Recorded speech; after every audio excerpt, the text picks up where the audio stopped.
Mais avec le temps, graduellement, ça change et quand on frappe à l'étape où je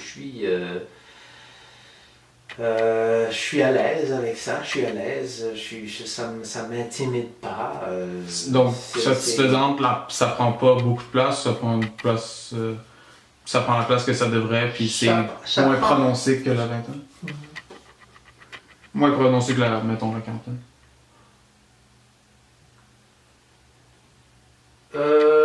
Peut-être que le niveau de libido et le drive sexuel est un peu moins que quand j'étais jeune. Par contre, la facilité et l'aise avec lequel ça se fait, là encore, contrebalance le fait que, c'est très plaisant, c'est agréable. On est à l'aise avec ça et il n'y a pas vraiment de problème avec ça. Est-ce que je fais l'amour moins souvent, plus souvent, etc. Ça, c'est excessivement variable, ça dépend d'un paquet de facteurs. Là encore, les tracas et la fatigue jouent beaucoup là-dedans, ouais. etc. Est-ce qu'il y a un événement ou deux là, dans la vie qui a été face à la gestion des émotions récemment, qui a été très marquant au niveau affectif? Ça dépend c'est quoi récemment. Dans les dernières années, là. C'est sûr que ma séparation a été excessivement difficile pour moi et pour Micheline. Moi, en tout cas, moi de mon bord, pour parler de moi-même, oui. Moi j'ai ressenti, c'est sûr une culpabilité énorme. Et une culpabilité envers Micheline qui a été difficile, mais qui s'estompe avec le temps. Comme les années avancent, on se sent de moins en moins coupable, mais ça distorsionne notre réflexion, nos émotions, on ne sait pas trop quoi faire, on est mal à l'aise à parler avec l'ex, on est là à se...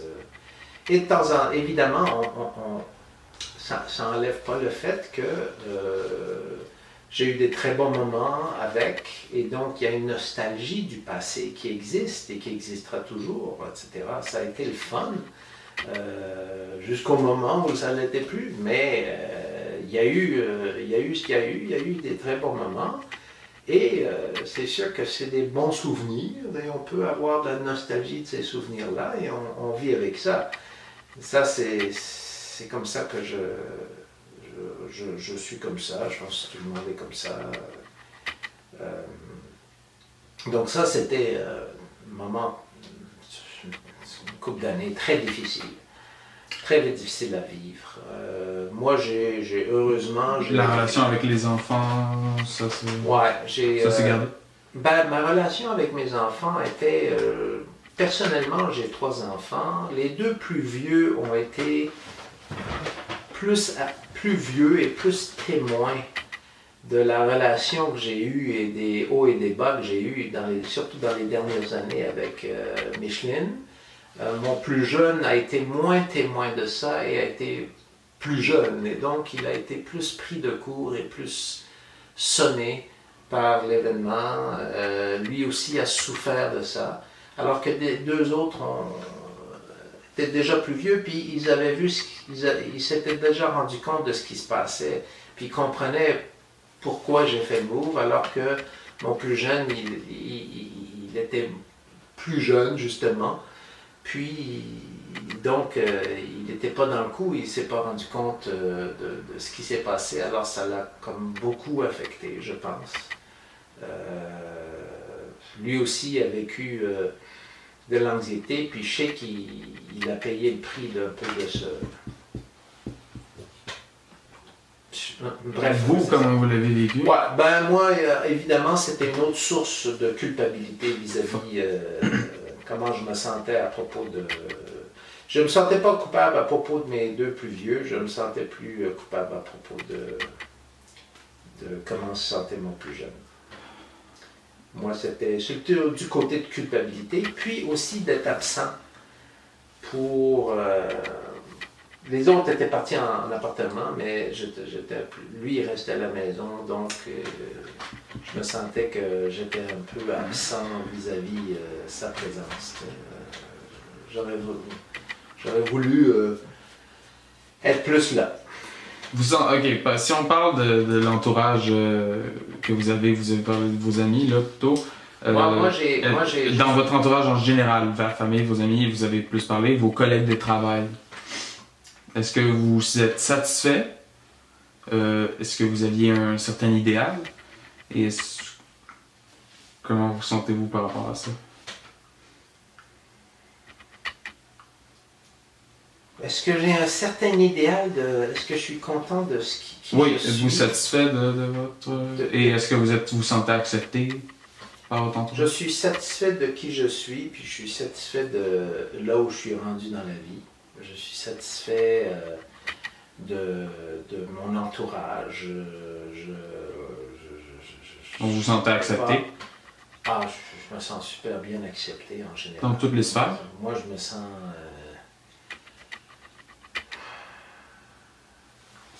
dans toutes les sphères. Famille, amis, collègues?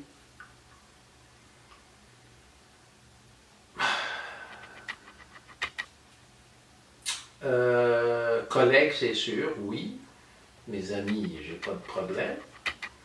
Ma famille, je pense que ça va bien. Mes enfants, je pense que ça va bien. Alors, si la place, est-ce que ça occupe une grande place dans la vie, comparément à la quarantaine ou à la vingtaine? L'acceptation? Non, la vie sociale. La vie sociale, écoute, ainsi que les autres sphères. L'acceptation professionnelle de ce que les pairs pensent de moi à la job, moi, ça m'importe beaucoup moins qu'avant. Quand on est jeune, on commence, oui, ça m'importait, mais là, moi, je m'en fous de plus en plus. Ma famille est importante pour moi. Ça, c'est clair, puis ça sera toujours numéro 1, point la ligne. Tu sais. Donc, cette sphère-là n'occupe pas plus d'importance qu'elle l'a déjà fait. Cette sphère-là, je dirais, a plus d'importance. Oui. Parce que, parfait. Avec le temps, on vieillit, on sait que nos jours sont limités, nos années sont limitées et on commence à vouloir passer plus de temps avec certains. Je sais que mon père, il est très vieux, son temps est limité, je veux passer autant de temps que possible avec lui. Je ne serai pas là pour toujours et puis c'est sûr que on commence à élaguer, je commence à prioritariser. Il y a certaines personnes que, tu sais, à la longue, c'est moins important pour nous de voir, puis d'autres que c'est plus. Puis c'est sûr que ma famille, c'est archi important. En vieillissant, donc, on replace un petit peu ses priorités, incluant les personnes. C'est certain qu'on replace nos priorités. Les personnes immédiates deviennent bien importantes.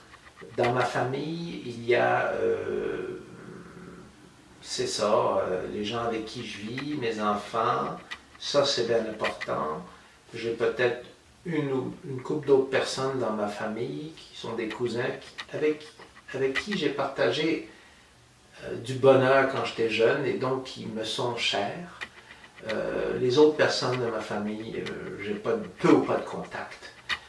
Pourtant, j'ai du monde j'ai des oncles avec qui j'ai aucun contact parce qu'on n'a pas rien partagé. Et mes vieux amis, c'est bien important, ça c'est clair. C'est du monde qu'on ne se lâchera jamais. On continue à voir.